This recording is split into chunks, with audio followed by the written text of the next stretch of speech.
Hello, everyone. Welcome back to Redbirds on the Arch. Today we have a really exciting episode for you. The home opener, opening day with the Clydesdales and everything is right around the corner. So we're going to get into some roster predictions, some take it or leave it, and just a few really fun activities here before we get to start the season off and see how this Cardinals team does. Welcome to Redbirds on the Arch, your home for everything St. Louis Cardinals. From the crack of the bat to the roar of the Busch Stadium crowd, we're bringing you all the latest from the heart of Cardinals Nation. Whether you're talking legendary history, clutch moments, rising stars, or the latest hot streak, if it's Redbirds baseball, we've got it covered. So grab your peanuts and your scorecards. It's time to talk Cardinals baseball. Welcome back in, folks. Again, as always, joined by Aiden over there, and TZ's down there, at least on my screen. I'm not sure about the other people's screens here, but as I said in the intro there, we're going to get into some opening day lineup stuff, maybe some bullpen, some starting rotation stuff before we get to opening day here. And then TZ came up with a fun game, take it or leave it. He'll be the host of that as we go through a couple different storylines or things that we think might happen and whether we actually think it will happen or not. So I guess we'll start with the opening day starting rotation. I think this is kind of the one that we already know what it's going to be, basically. We know the five, right? It's Dustin May, Matthew Liberatore, Michael McGreevy, Andre Palante, and Kyle Leahy.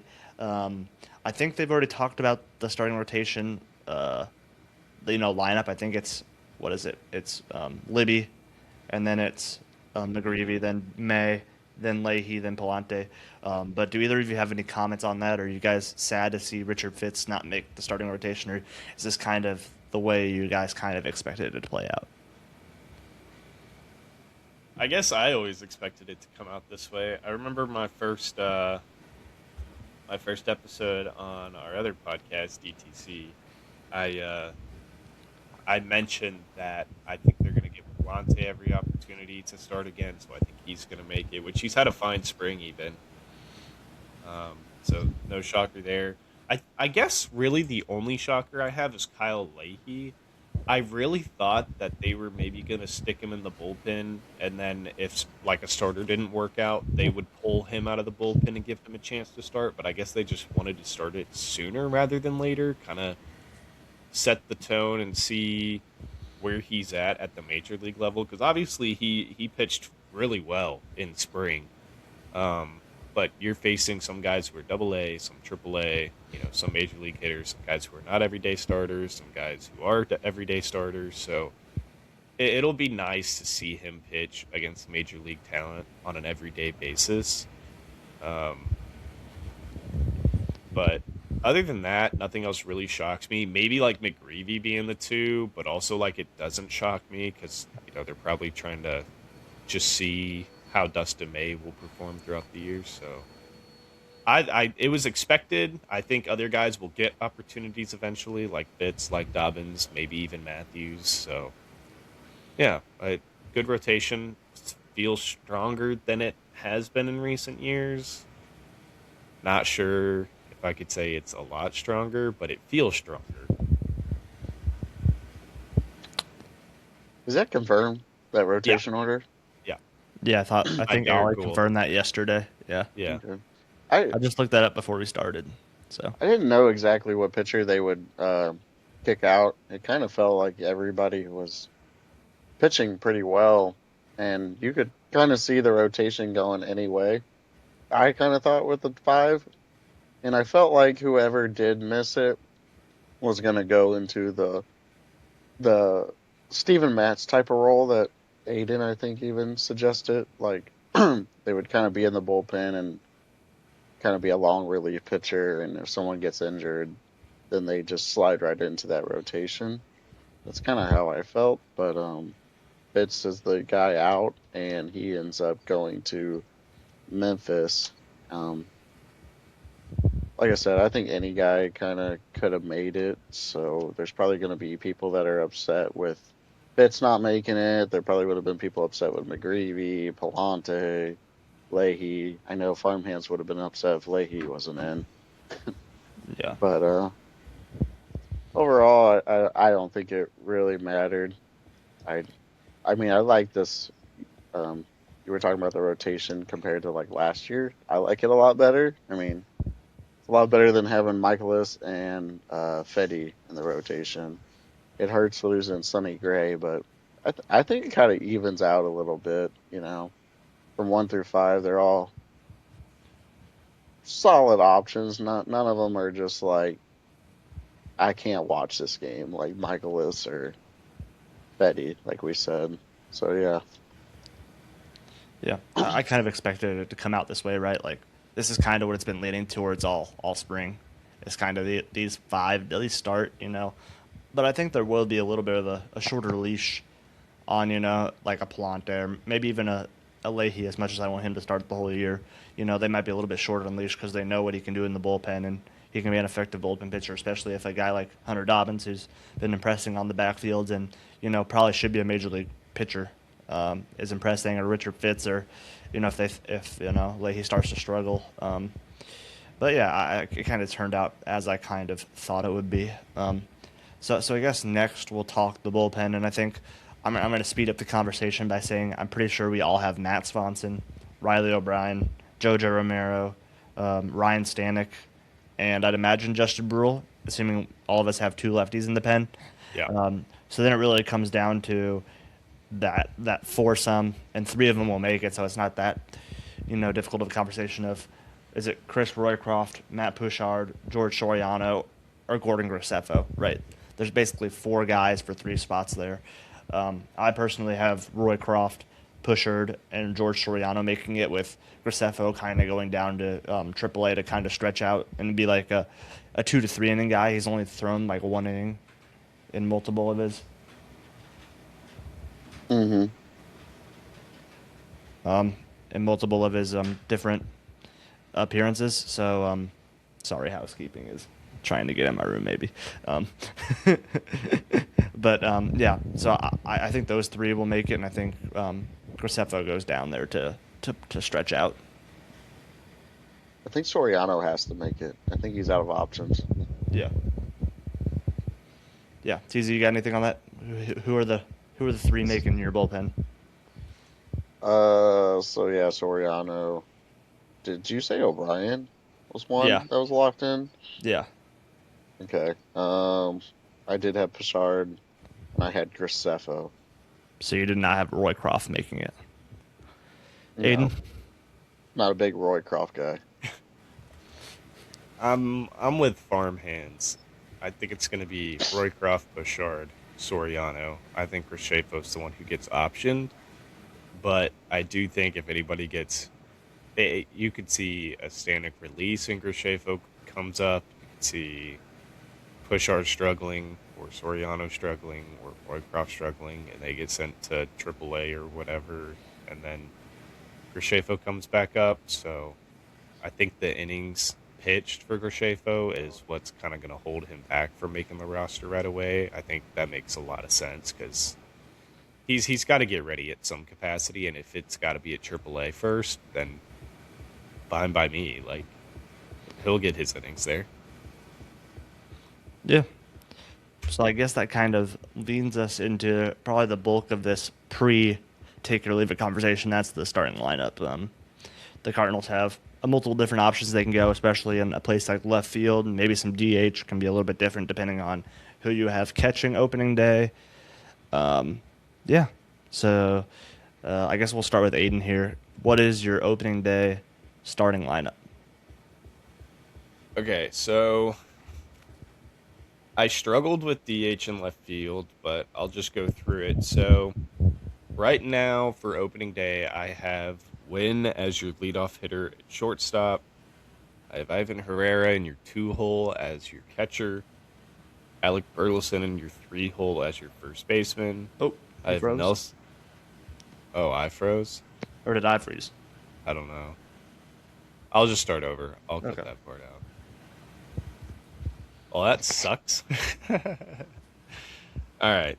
Yeah, our Wi-Fi got kicked Wednesday, so I was without Wi-Fi through Friday, so it's kind of like choppy right now. But anyways, all right, here I go. All right, so for my starting lineup, I had some issues picking who I wanted in left field, who I wanted at DH. So going through it, I started off with Win in the leadoff spot. He's playing shortstop for me, obviously. I feel like it's inevitable that Herrera will be your starting catcher, so I have Ivan Herrera in the 2 hole at catcher, Alec Burleson in the 3 hole at first base. I have Nelson Velasquez in the cleanup spot at DH. I have Nolan Gorman at third base in your 5 hole. I have JJ Weatherholt in your 6 hole playing second base. I have Jordan Walker in your 7 hole playing right field. I put Sajasi in left field. He's going to be my 8 hole hitter. And then I have Victor Scott in my 9 hole playing center field. Wow, that's interesting. You have I JC not only on the roster but in the opening day lineup, and if that's kind of a little indication of where I have Thomas to JC. Yeah, I do think Weatherholt will lead off at some point. I just don't think like pushing him in leadoff, like in the leadoff spot right away. Like let him just see major league pitching in yeah, a less pressurized spot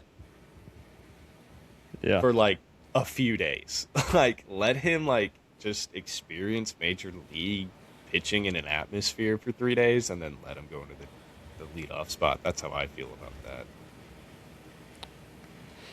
that. Uh, Interesting. I think there is something about not putting the pressure on JJ, but as you'll see in my lineup, I think if there's any guy who can really handle that lead off or top of the lineup pressure, it's probably JJ Weatherholt. We'll see what happens though. I would not be surprised if Ollie wants to take a little bit of pressure off of him, at least for opening day. TZ. well, off of what Aiden said, doesn't want to put the pressure on JJ, but like this whole season is about no pressure. So I think you're supposed to put guys in situations to get ready for where they are going to be in the future.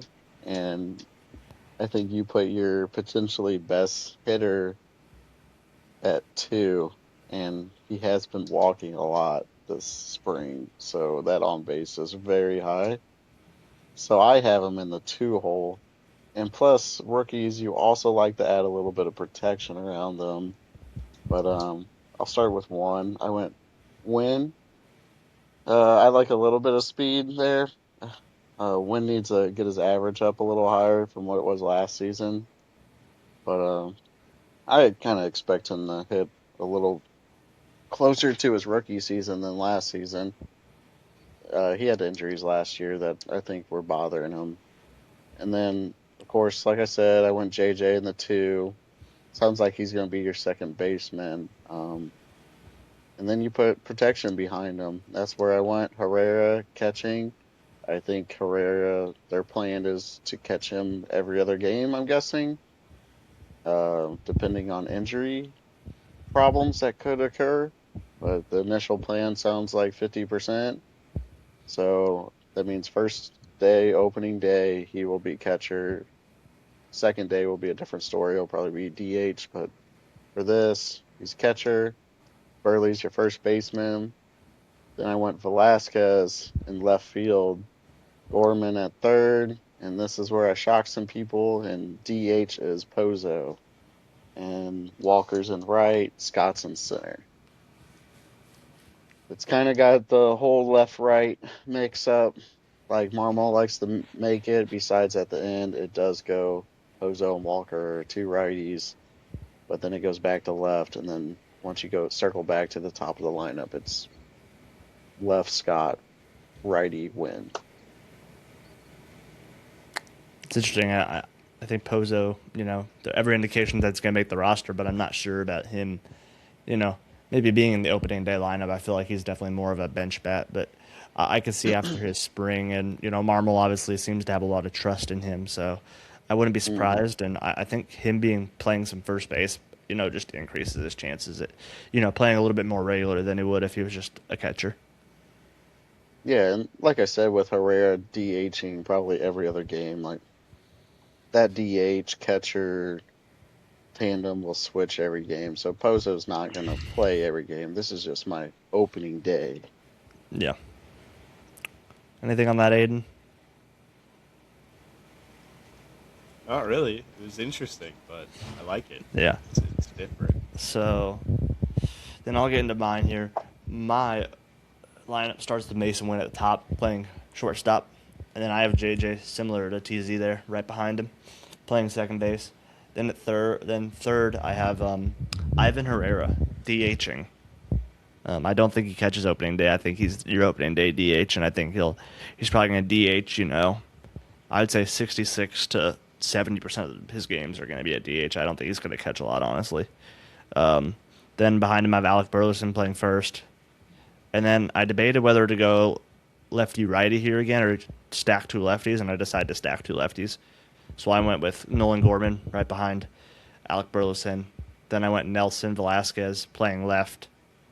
Then I went Jordan Walker playing right as my 7-hole hitter. Then Pajes catching, and then Scott hitting ninth, playing center.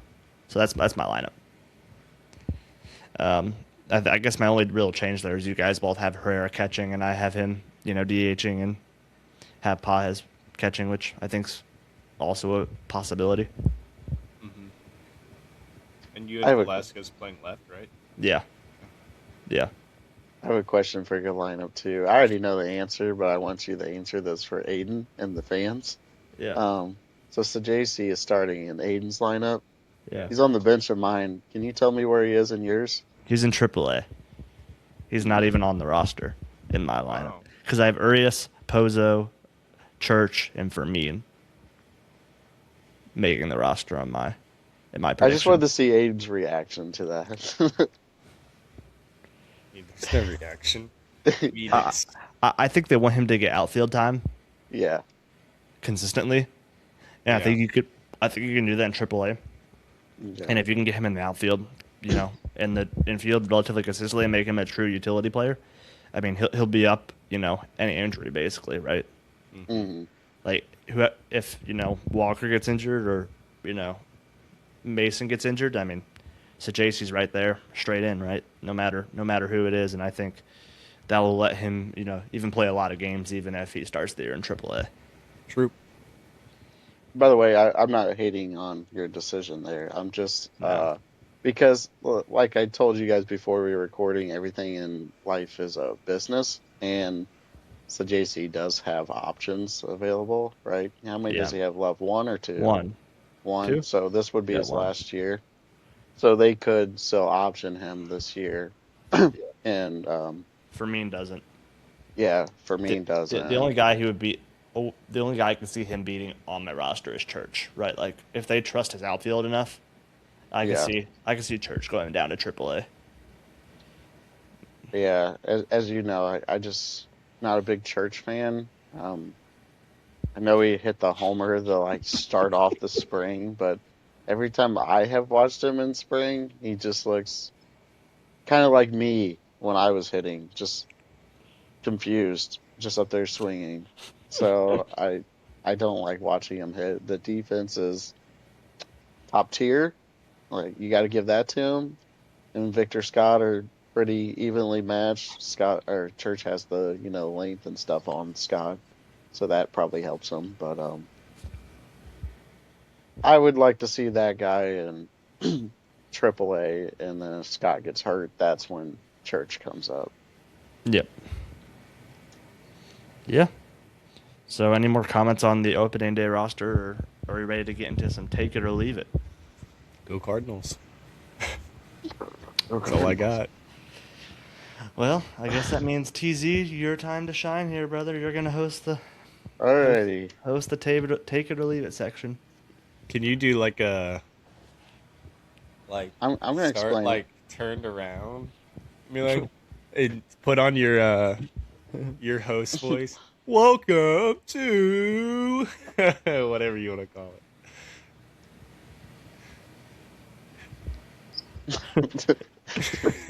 Just kidding. Okay.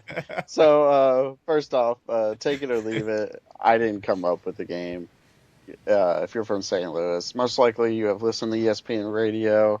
I don't know if they still do take it or leave it, but they used to, and I just like it. It's a fun game. It's interactive.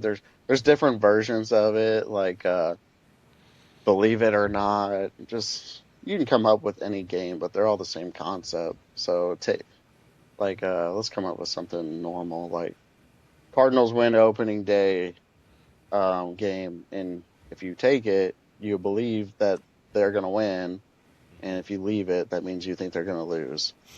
So that's Mhm. kind of how the game works. Pretty simple. So first question, or first, uh, yeah, question. Cardinals will have one pitcher to make the All-Star game. What do you guys think? Hmm. Um, yeah, I'll go first. I'm gonna leave it. I think the Cardinals, if they had any All Stars, it's probably gonna be somebody like Herrera or Burleson. I mean, heck, it could even be maybe Nelson Velasquez. No, I'm kidding. I don't mean that. Um, I think it's just more likely you see. Obviously, it depends on performance, right? But fan vote also stinks. So I'm just kind of counting on it being like Burleson or Herrera, honestly, as our one guy who makes it. I'll take it. I'll take it. But I don't think it's gonna be a starter. I think it's gonna be like Ryan Stanek, Yeah, I or was like gonna say it's Matt gonna be like Swanson, Swanson or or something Riley like that. I O'Brien. thought about A- that. And it's, Yeah. it's mainly because it might not be because they deserve it. It's just gonna be because the Cardinals need an All Star because every team needs an All Yeah. Star, and and they're probably, I imagine one of them will have an ERA somewhere in the twos probably, and will be Hopefully. deserving of it. Yeah. Yeah, I'm gonna take it just because like there's always injuries too, or guys like just want to rest, during All-Star Yeah. break. So that's why I'm gonna take it. I don't think pitcher gets in initially, but maybe as a replacement, which still counts, as part of the game. All It's kind right, of like a so bold prediction almost. yeah, that's what most of these questions are supposed to kind of be. I tried to make them almost bold predictions, but like you can kind of see it happening, kind of not. Supposed to have Yeah. people leaning on both sides, and that's kind of where I went with most of these. We'll skip to this one. Libby has a lower ERA than Sonny Gray did last season. I have to look up what Sonny had. I think it was a 4.38. I didn't write it down, but off of memory, I think that's about what it was. I know it was a four something, but It was definitely a I'll let you go 4. first, Mark, while I figure this out. Oh, four I'll two eight. go 4.28. Yeah, yeah, yeah. That is right. I was close. I'll Does he take have it. lower than a 4.28? Okay. I'll take it. I think Libby's going to be really good this year. Um, I think the ABS will help him a bit. Mm-hmm. He was actually lower than Gray last year, so you hope to see Yeah. progress. Mm-hmm. You hope that he continues to get. Hopefully, I mean, I think your hope is right. Libby's somewhere in the mid threes. Like I feel like that's a very successful season for him. Yeah. I'm gonna take it too. He was he made the roster last year as a starting pitcher. I was really excited about it. I posted on Twitter. I said this is a move that needed to happen. So what I'm saying is I'm a Matthew Liberatore believer. Um, and like you said, the ABS is going to help him a lot. I think hopefully we can see his velocity sustain throughout the course of a game longer. And if he can do that, like that'll really help him. We haven't really seen the splitter a lot, but as the season goes on, hopefully like he throws it a little bit more as time goes on. There's just a lot of things that could go right for Liberatore that make me believe he could Mm-hmm. easily get below like a 3.9 even. Mm-hmm. Yeah, That's kind of where I have him. I think he's going to be like that mid to high threes. I don't think this is an outlandish take that Libby's going to have a lower ERA than Gray. It's just initially thinking about it, you're like, there's no shot just because you're comparing Libby and Gray. You're like, Gray's like a Cy Young candidate, and Libby's been starting first season, but it's really not that outlandish if you really think about it. So I am also taking it. The next one is not one, but two rookies in the top 10 rookie of the year voting. I'm guessing we're considering that as Baez or Matthews, right? I guess Church could get Rookie of the Year voting too if Yeah. he's on the big league team. Yeah. Or Crooks I if think he I catches think enough. McGreevy even counts, doesn't he? Or did he get his No, rookie of the year I he don't last know. passed year? it last Okay, year. okay. But I think Dobbins or Fitz might count. I There's don't I'm know. probably a not lot of sure. people on this team that could probably count. So Yeah. Yeah. I'm. Oh, this is a tough one. I don't even know if the JC might count. No, he doesn't No, count. he He, doesn't. No? I know that no. for sure. Okay, He definitely had enough last year. okay. Oh man. Like This is tough. you know JJ is gonna at least be Yeah, top 10. I you mean, would hope. Yeah. knock on wood, no injuries, and stuff like that. But will there be another one in the top 10? They could be number 10. Yep. I'll leave it. I'll let Aiden recover there for a second. I'll. Did I say I'll leave it? No, I'll leave it. Yeah. I'm not gonna take it. I'm gonna leave it because I think JJ will get in the top 10, but I don't think Baez might get up early enough to force his way in the top 10. Matthews, I'm not sure he gets enough reps to really qualify because you have Hunter and you have Fitz in front of him. Now, if Fitz or Hunter qualify, maybe they do sneak a pitcher there in the back 10 if they have a really good year. But I'm going to say JJ's solidly. I even predicted in my article yesterday that he's going to win Rookie of the Year, but I don't see them having a second guy in the top 10. Yeah, I think I'm gonna leave it too. I feel like this is gonna sound crazy, but I feel like this rookie class coming in, like guys we're expecting to play, are pretty strong. You got to remember, like, Owen Casey's probably gonna get a chance at some point. Like, I expect Joe Mack in Miami to get a chance at some point. Nolan McLean's gonna be there. Um, Connor Griffin. Connor Griffin might be there. I mean, you got to remember Bryce Eldridge still has rookie Hmm. eligibility. They're. I just feel like the rookie class this year is just kind of deep, like deeper Yeah, than I feel like in recent years. yeah, for sure. And I just don't know if two guys will make the top 10. So I'm gonna leave it. Yeah, I'm gonna leave it too, for sure. If you said top 15, I'd maybe consider it, someone squeezing in, but to make the top 10 and the players that I think could in a full season, I don't think will get a full season. So it would be very hard to get in the top 10. So that's why I'm leaving it also. Um, Next question. Joshua Baez makes his debut by the end of July. We'll just say the trade deadline.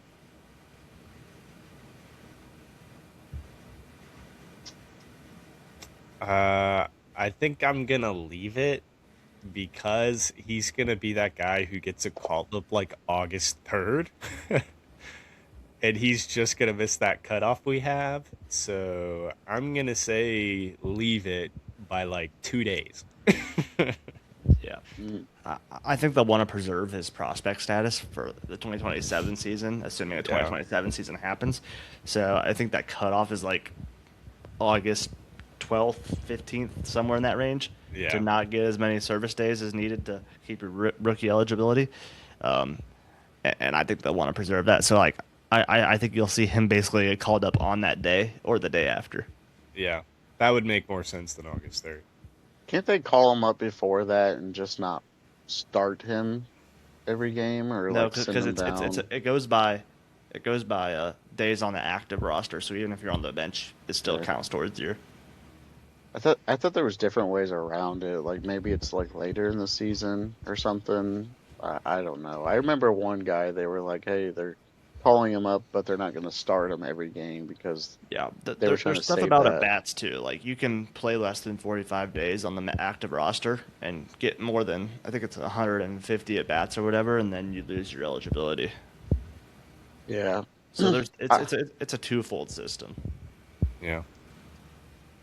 man, it's such a tricky one because, like, I mean, I feel like if you do play it out, if he makes it to the trade deadline and still isn't up, then you almost do have to wait for that to save that rookie eligibility, like you're talking about. But if if he gets called up, if he just plays his way onto the roster like by June, then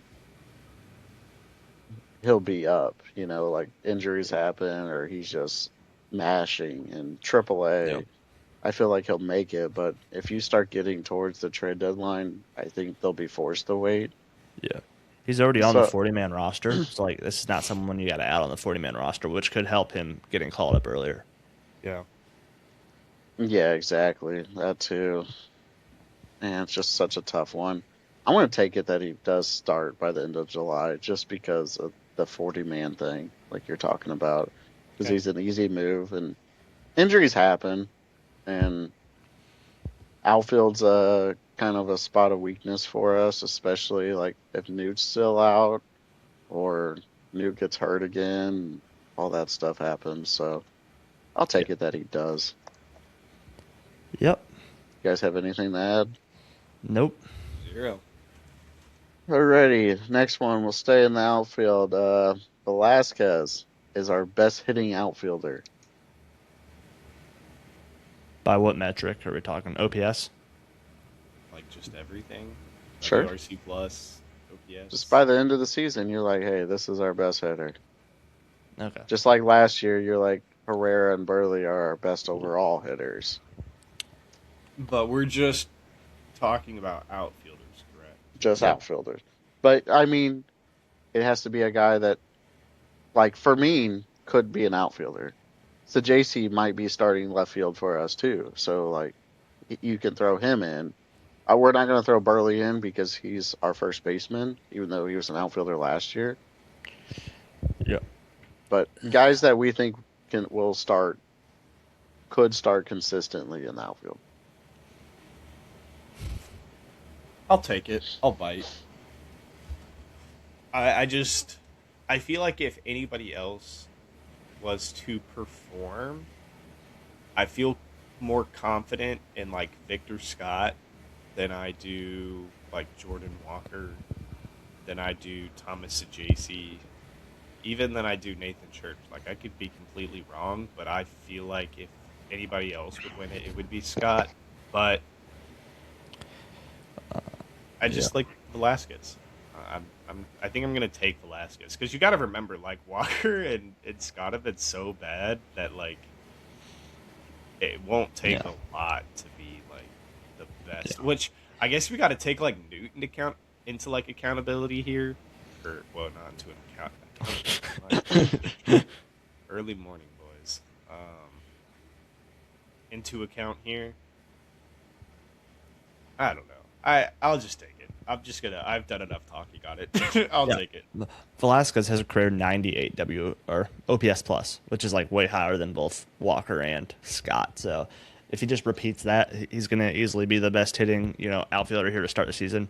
But actually, I'm going to leave it because I think Newt will be better. I think Newt with good heels is probably going to be back to like that 110 to 120 guy he's been for the rest of his career. And if he can do that, he'll be a really good trade piece at the deadline. But yeah, I think Newt will be just a slightly better hitter than Velasquez will. But I will say I think Velasquez has a good chance of being maybe over league average this year. If you think Newt is traded, can you really take this though? Because what he would play like 2 months on the team. Yeah, but I mean, I think he'll be your best hitting outfielder in terms of stats when you look at it at the end of the year. If we're talking about a guy who might be on the team the whole year, but I'll take Velasquez.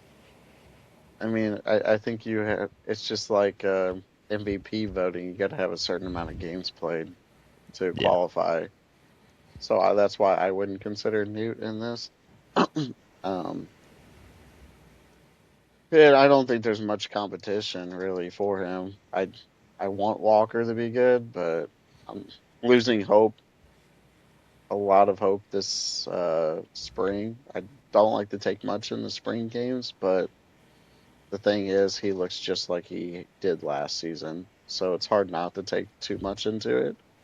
And then again, I don't like taking a lot in the spring, but I kind of like being on this hype train for Velasquez. So I think I'm going to take it that he's the best hitting outfielder by the end of the season.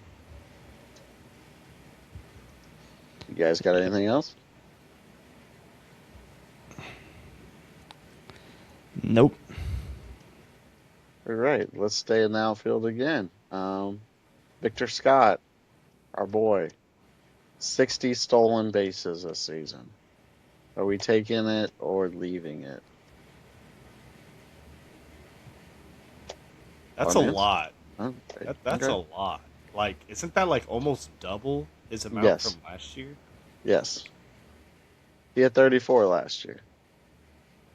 I mean, if we look at this as like a math equation, the on base has to get a lot better.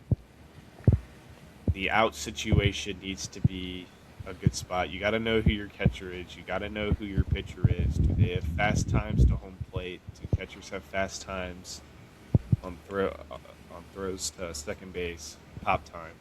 Yeah, I will say if I wrote this question, I would have made it 50 and we can lower it to 50, but Farmhands wrote this question and he said 60. But if you would like, we could lower it to 50 if that makes you think a little harder about it. We can lower it to 50. Well, let's say 50. So where you at now, Aiden? 50 stolen bases. If you want to know the exact number he had last season, it was 34. I will take it, and I will say he gets 60. Oh shit. You're On the still with dot. the 60. Okay. No, I'll take it. He'll, I think he'll be probably like around like that 50 mark. He's had a Hmm. good spring. I feel like he's got the ability to get on base a little more this year. Yeah. And he was like what, like 34 for like 36 in stolen bases, like some ridiculous like percentage. Hmm. Yeah. So, like, I don't think it's crazy to think he could get like 52, 54. Yeah. Hmm. I was gonna take the reason I put it at 60 is because I was actually gonna take it because I think personally rebuild year he's gonna get on base a little bit more. They've obviously been practicing the bunting with him and mixed results, but I think Ollie is just gonna let the boys run this year. Honestly, like rebuild year, there's no expectations. Like anytime you get on first base, just take off. I don't obviously you want to know a little bit about the catcher or the pitcher, but I think they're just going to be a lot more aggressive, and they're going to have to be aggressive if they want to score runs consistently. And I think that's going to lead to Victor Scott getting, maybe 60 plus. I'd love to see Mason, get 40 plus. I mean, I think this could be a really fun team if they're just really aggressive on the base paths. They're You gonna know be what? playing I'm Little sold. League. I'm sold. I'm switching. I'm going to take it. I'm sold on that. I like that idea. Be aggressive. You're in a transition. Be playing I'm Little League sold. ball out there, I'm basically. sold. I'm gonna say he gets over 70. I'm that sold now. Wow. No, I'm serious. I'm gonna take it now. I'm switching my answer. I'll Because say he gets 60 or over. I just want him to steal like every time he gets Because on that base. means Fermin's getting 45. Oh God. What are we doing here? He's actually a decent runner, isn't he? I mean, maybe, but 45 stolen bases for me. You think he's gonna steal? Everybody's getting 40 stolen bases. Uh, Everybody. Alec Burleson's getting 40 stolen bases, huh? Yes, sir. And Pozo. Yes, sir. He dropped from 261 pounds to 201. Speed demon, bro. I'm What telling about you. Pajes? Pajes is getting 42 while we're at it. Paz is getting like 2. 4. Yeah. Okay. All right. I'm All right. a, I'm a little I take stuck it. on on this one. I don't think he gets 60. I think that's a little too high to ask him to double his number from last year. Because, like, do I think he gets on base more this year? Yeah. But, like, double? I don't know. That's just a lot to ask. I think 50 I could maybe do. Like, maybe he gets, like, right at 50 or around that mark, Okay. like 40, 49, 51, something like that. But, like, I don't see the 60 happening. Yeah. This Could wasn't see really it. one, but where do you guys see Win at realistically? You think he gets more now that he has a healthy knee? I'm sure. Because I feel like he could be a guy who gets like near 30. Yeah, 30 plus is, I think, realistic for him. He's fast. that's kind of where I see Mason Win, right around 30. But at the same time, you don't want him to beat up his knee too much, right? So it's like they might be a little less aggressive. I don't know. It should be fine. I mean, Yeah, he I should be think good. they'll kind of leave it up to him. Be like, hey, your knee feeling it? Go for it, you know? Yeah, But I do kind of see them playing kind of like how you guys were talking, like some Little League stuff. Just go out there and have fun, you know?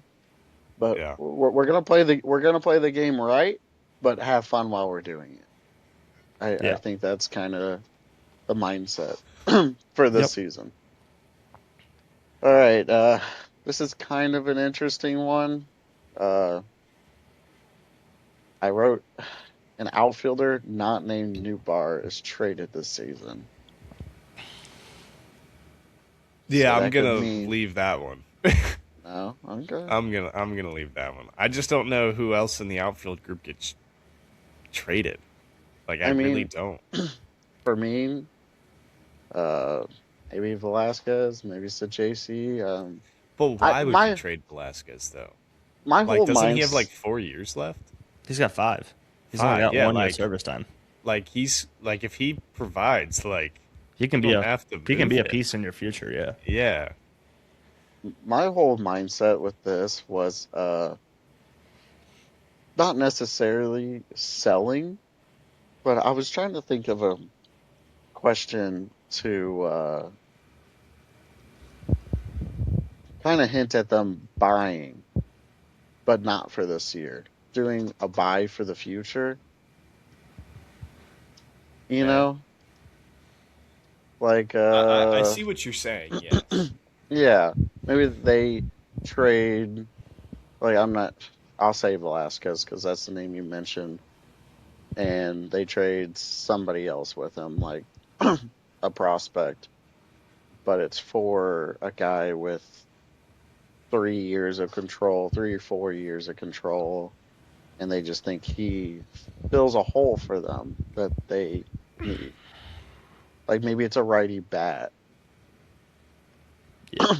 Like I don't. maybe that wouldn't really make sense with Velasquez, but you know what I'm trying to say. Like maybe they finally give up on Jordan Walker, you know, something like that even. And they're like, hey, like we're done with Jordan Walker, and they pull like a Sosa and JoJo Romero type trade. Like Jordan Walker's our Sosa. We trade him to someone for a reliever with more control. Yeah, Something like that. yeah. I'm still gonna leave it. I'm gonna leave it as well. I don't think they trade. I think they trade Newton. That'll be about it, honestly. Yeah. All right, screw me, I guess. Okay. You're gonna take it? I'm just curious, like out of everybody, like if you're taking it, who like do you think gets traded? Because you got to remember, like if you're I buying, can't it's see gonna them. be Yeah, a younger person. I can't see them getting to the trade deadline and being as bad as they're projected to be and just trading new bar. Like somebody else is gonna get traded. And this season is all about evaluation and we all think these players are gonna get runway, but if we're at the trade deadline and Walker, even if it's like Walker is still looking the same, like do you just finally cut ties with him or maybe there's a different guy like for me, like we have all these utility type guys like for me and Sajaci, there's been talk about trading JC in the past because we've had so much overload at that position. I mean, we had Donovan at the time too, that his name was being thrown around, and he's not here anymore. So maybe that ends that talk. But I just can't see them only trading away one guy at the deadline. I mean, they'll probably trade Dustin May too, but I don't know. I feel like there's going to be more. It's possible. I just don't know if it's going to be an outfielder. That's why I would maybe leave this one. Yeah. But I do think there's going to be a name that we're not thinking of currently. Okay. Is that fair? Yeah. That's fair.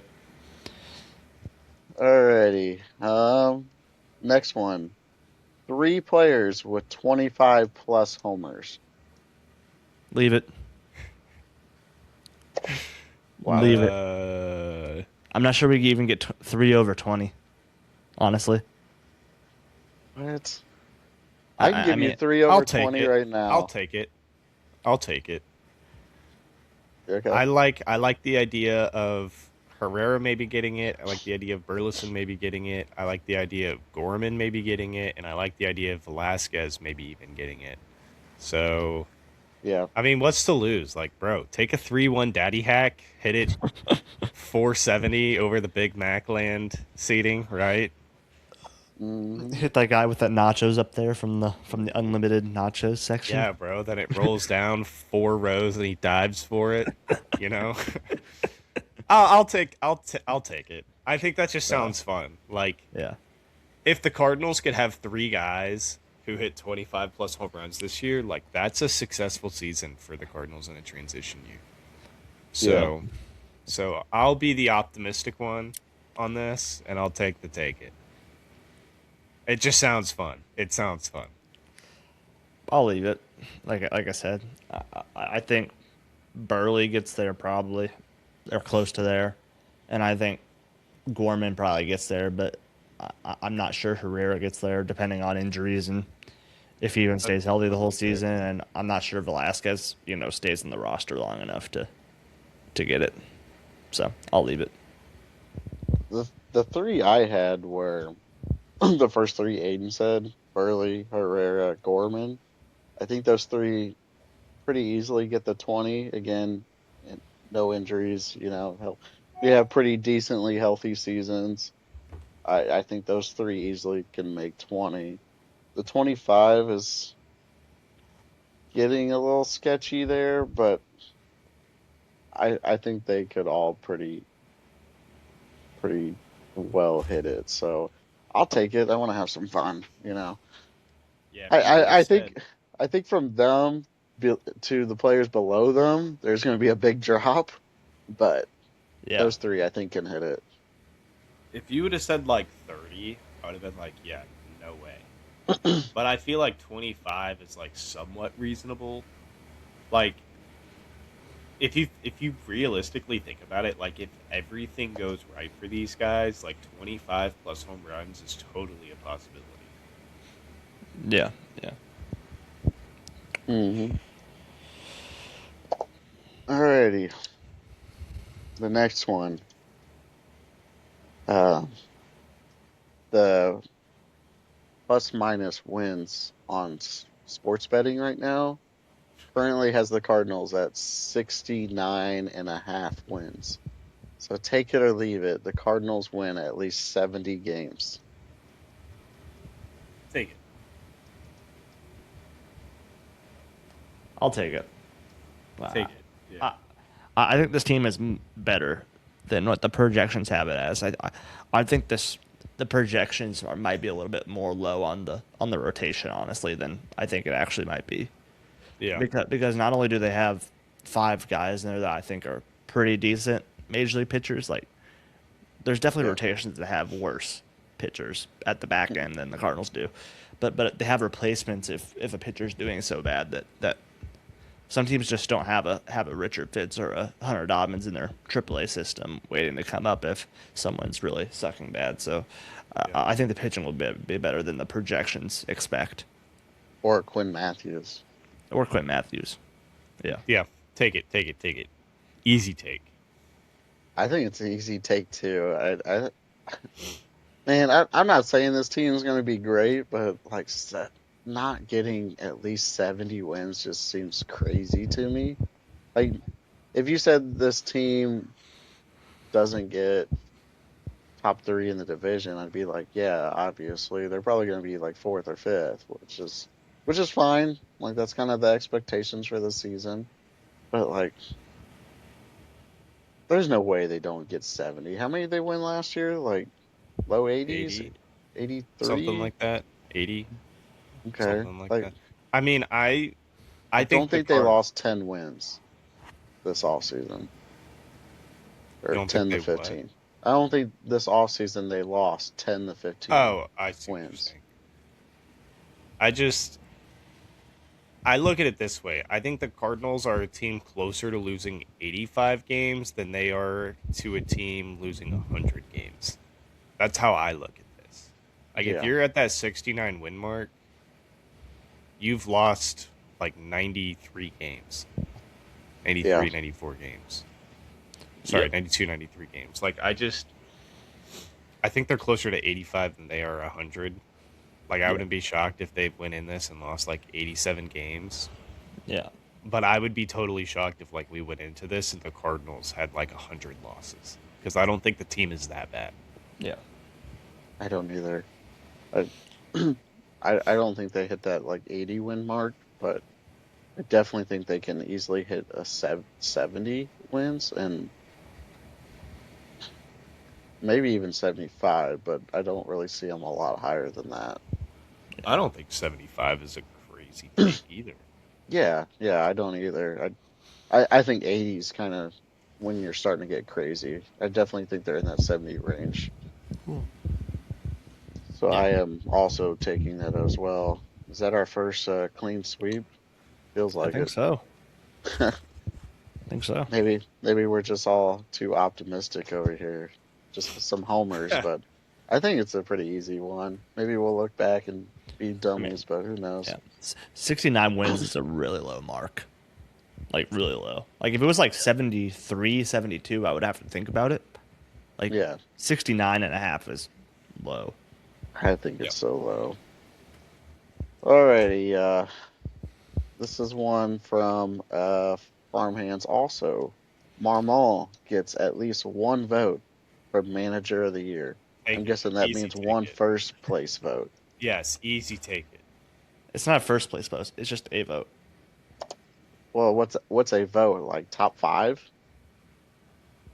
Just a, you vote one through three. Oh, okay, so top three. You think he gets a top three vote for Yeah. Manager of the Year? Yes, Yes, I take it. think he got a manager of the year vote in 2024 for outperforming. I think this team will outperform it, and I think some writer will see it. And if the Cardinals win 75 games or something like that, I think a writer will recognize that and put him as like number three on their list for NL Manager of the Year vote. And I think he gets at least one, if not multiple. Hmm. So you're both taking it, huh? Man, I can't take it, and it's not because I'm hating on Marmol. It's just I don't think a team winning 70 to 75 games gets a top three Manager of the Year vote. If you said top five, I'd probably consider it. I'd probably say yes, but top three, I'm gonna leave them right out of the top three. Okay, But I'll put them top five if that was the that's a question. perfectly acceptable answer. Alrighty, this is the last one I have for us. All right. Let's The finish it on a as strong one, TZ. as we you wrote this one. I thought it was one of your best ones, to be honest. Yeah. The as we know, the attendance has been very bad. It's been getting worse and worse. They came out with a promotion for unlimited food to try to help that. I think they're going to come up with some more great ideas. So the last take it or leave it is more fans this season than last. Are you taking it or leaving it? More fans attend games this year than last year. Yes, you're taking it. I'm taking it, right? Because like obviously the promotion stuff is good. I think St. Louis fans. What did I just about to say? St. Louis mans? Like what's going on here?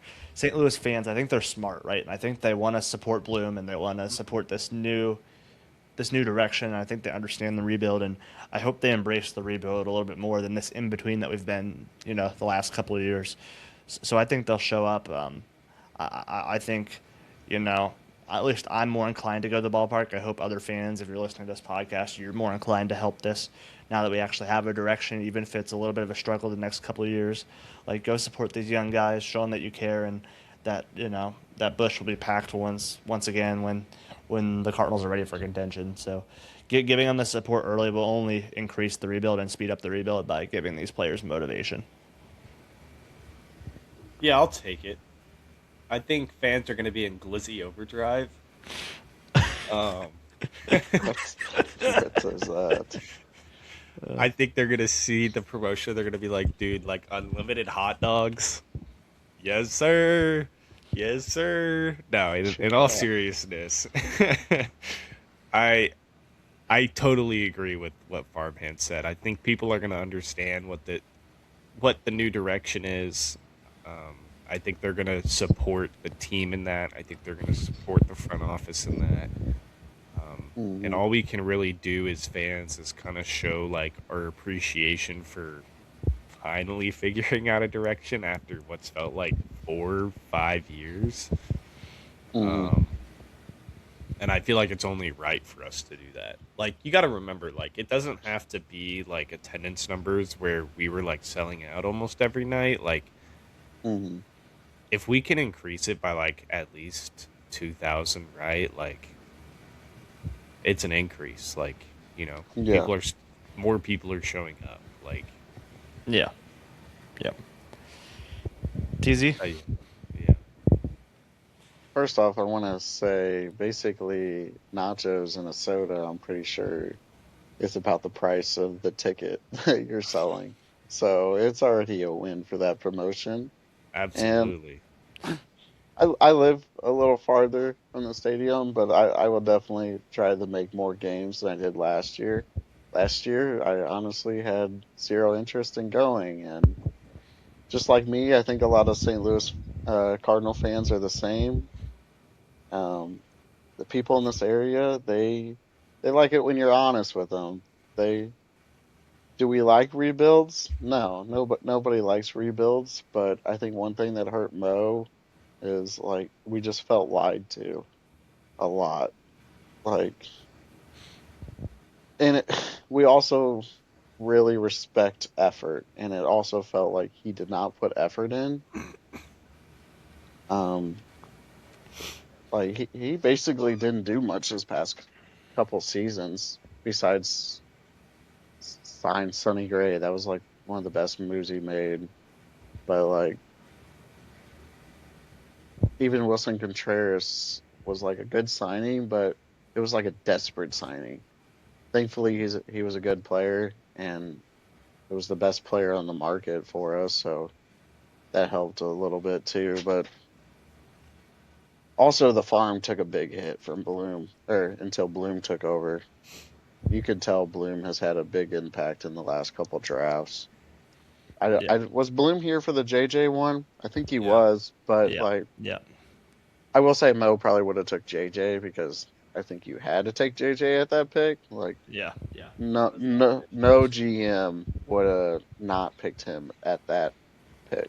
So Yeah. um so yeah, I think Cardinal fans, St. Louis area people, they like honesty, they like effort, and they just like people being upfront with them. And Bloom has done very well at that. So I think they will respect it. This season might be rough, but I think Cardinal fans see the brighter side at the end of the tunnel. And well, we're not going to sell out games, but I think they'll see the kids having fun, and they'll want to see that, and they'll want to be part of it. So I do think we have more fans, so I am also taking it. Well, Are you going into Glizzy Overdrive, TZ, when you go? I I don't even know what that means. I'm Just guessing. like hot dog e- overload. Uh, to be honest, I'm a big ballpark nachos guy. There So was, Nacho Overdrive. I'll tell you a story real quick here. I don't think I went to a game last year. I was so Can we all disgruntled. go this year so we can just get a ton of food and watch a game? Of course. Hopefully, even Bloom still does the media day, and if he's listening to this, he invites all three of us and not just farmhands this year. But I do really like nachos. One time I bought a ticket because I just really wanted to buy the new jerseys, those red ones. Hmm. yeah. So I went to the game, bought that. There was a big rain delay. I bought some nachos, ate them, still rain delay. I left before the game even started. It finally started. It was like one of the longest rain delays. And it started like 30 minutes after I left. I didn't watch one pitch that game. I literally went, bought a jersey, ate some nachos, and left. It's You crazy. bought a ticket for nachos. Yes, sir. Wait. I did go to a game last year too. I did go, but that was only because Scooble was pitching and I really wanted to watch him. If Yeah, Scooble's Valid. in town, you can't miss that opportunity. that's That's valid. very valid. That's valid. Well, boys, is that the end of the episode here? I think Are so. we ready for opening day? It's only a few days away. Of course, yeah. The next podcast episode will probably have regular season baseball to talk about and react to, which is awesome, guys. The season's here. No more spring training. No more talking about how spring training stats don't matter. Let's get into it. Let's get into the season, and we'll see you next time on Redbirds on the Arch. Thank you for joining today's episode. If you like what you heard and you're listening to us on Spotify, make sure you follow us there on Spotify.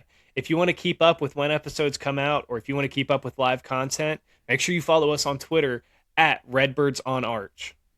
If you're interested in our personal content, you can follow me, Tyler Gettinger, at Redbird Farmhand. You can follow Tyler Zumwalt, TZ, at Zumwalt_Tyler, or you can follow Aiden over there at Aiden Gray 8.